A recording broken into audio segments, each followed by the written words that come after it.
بسم اللہ الرحمن الرحیم لقد کان لکم فی رسول اللہ اسوۃ حسنہ صدق اللہ العظیم۔ محترم ناظرین کرام، اس وقت اگر دیکھا جائے ہر بندہ خیر کا متلاشی ہے، ہر آدمی یہ چاہتا ہے کہ اس کی دنیا بہتر بن جائے۔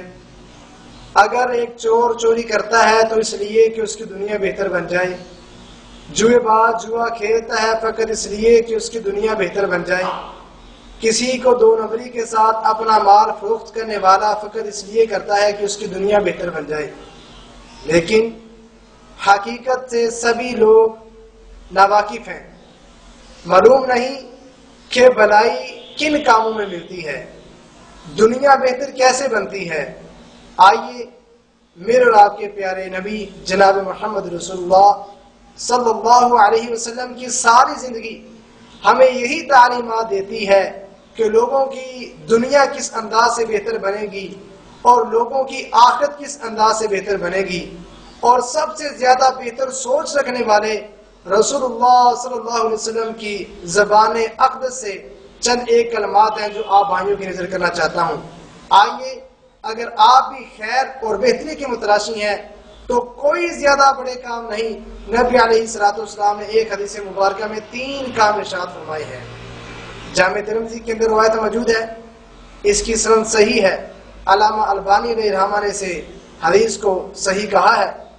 حضرت عبداللہ بن عباس بیان کرتے ہیں، نبی علیہ الصلوۃ والسلام نے ارشاد فرمایا کہ 3 کام کرنے والا بندہ عاش بخیر مات بخیر، اس کی دنیا رہے گی، وہ دنیا میں زندہ رہے گا تو خیر کے ساتھ، دنیا سے جائے گا تو خیر کے ساتھ، بھلائی کے ساتھ، بہتری کے ساتھ۔ یعنی دوسرے انداز سے سمجھیے کہ دنیا میں رہے گا تو شان کے ساتھ موت نصیب ہوگی تو ایمان والی موت نصیب ہوگی۔ آئیے ہم وہ 3 کام بتانا چاہتے ہیں، آپ بھائیوں کی نظر کرنا چاہتا ہوں اور اس پہ عمل کیجئے اگر آپ حقیقت کے اندر خیر کے متلاشی ہیں۔ سب سے پہلا کام، نبی علیہ الصلوۃ والسلام کے صحابی عبداللہ بن عباس فرماتے ہیں، آپ علیہ السلام نے ارشاد فرمایا، المکث فی المسجد بعد الصلاۃ، نماز کے بعد مسجد میں ٹہرنے والا وہ بندہ خیر کثیر پانے والا ہے، وہ بندہ دنیا میں بھلائی کے ساتھ زندہ رہنے والا ہے، اور وہ بندہ دنیا سے جائے گا تو خیر کے ساتھ جائے گا۔ مسجد میں ٹھہرنا، اب اس میں کئی ایک احادیث آتی ہیں، مسجد میں بندہ نماز کے بعد ٹھہرے، ذکر و اذکار کرے، تسبیحات کرے۔ ایک حدیث آپ علیہ السلام نے فرمایا، جو بندہ نماز سے فارغ ہونے کے بعد اپنی جگہ پہ بیٹھ کے آیت الکرسی کی تلاوت کرتا ہے، اس بندے کے درمیان، اس کی جنت کے درمیان اگر کوئی چیز حائل ہوتی فقط موت ہوتی ہے۔ ادھر سے موت آئی تو اللہ کی جنت میں ڈائریکٹ چلا جائے گا۔ آئیے دوسرا عمل نبی علیہ السلام نے ارشاد فرمایا، وہ کیا ہے؟ المشی الی الجماعۃ علی الاقدام الی الجماعہ، بندہ نماز کی طرف نکلے، جماعت کی طرف نکلے، پیدل نکلے۔ جو پیدل آئے گا وہ بندہ بھی زندہ رہے گا، خیر کے ساتھ زندہ رہے گا، اس بندے کو موت آئے گی تو خیر والی موت نصیب ہوگی۔ تیسرا عمل آپ نے ارشاد فرمایا، اسباغ الوضوء عند المقارہ، جب بندے کا دل نہ چاہتا ہو، دل نہ کرتا ہو، اس وقت جو وضو کرے گا وہ بندہ بھی دنیا میں زندہ رہے گا، خیر سے زندہ رہے گا، بھلائی پہ زندہ رہے گا، دنیا سے جائے گا تو خیر کے ساتھ جائے گا اس دنیا سے۔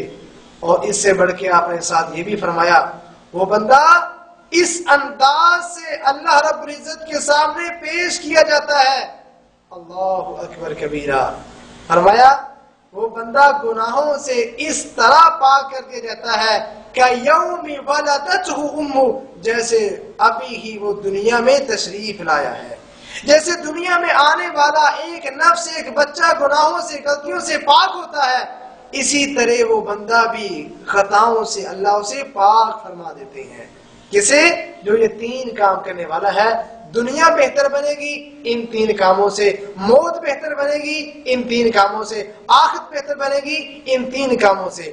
سب سے پہلا، نماز کے بعد جگہ پہ بیٹھنے والا، تسبیحات کریں۔ دوسرا بندہ اپنے قدموں پہ پیدل یعنی چل کے مسجد کی طرف آنے والا، اور اس میں یہ بھی آپ نے فرمایا جو بندہ گھر سے وضو کر کے نکلتا ہے مسجد کی طرف، اللہ اکبر، میں وہ اسی طرح ہے جیسے کوئی بندہ احرام باندھ کے بیت اللہ کا طواف کرنے نکلتا ہے۔ اور تیسرا کام، میں جب دل نہ چاہتا ہو اس وقت وضو کرے۔